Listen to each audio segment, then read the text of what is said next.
Monsieur le Président, Madame la Défenseure, aujourd'hui, toutes celles et ceux qui fréquentent les institutions et les services publics de notre pays se rendent compte dans quel chaos se trouvent des institutions à caractère social comme le CCAS, les APEI, etc.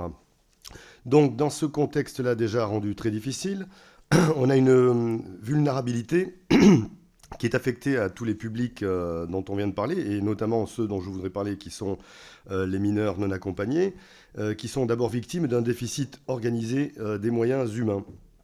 Voilà. Quant aux accès aux droits, ils sont rendus inopérants par des parcours numériques, vous l'avez déjà mentionné, sous-organisés et des délais de traitement surréalistes. Mais dans ce contexte-là, il y a le droit des enfants mineurs non accompagnés qui subit une triple peine.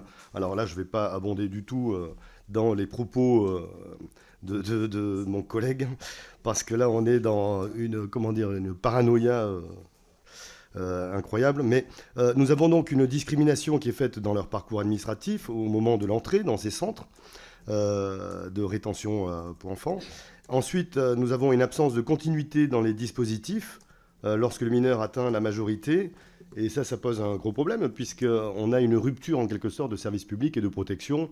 Et à ce moment-là, à le moment de la majorité, il y a également la problématique des formalités numériques qui sont inaccessibles, avec des délais extrêmement longs, qui fait que le jeune majeur est ainsi violemment projeté dans une zone de non-droit.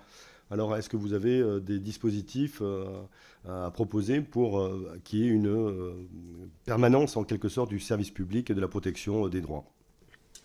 Merci pour toutes ces 8 questions, Madame la Défenseure des droits.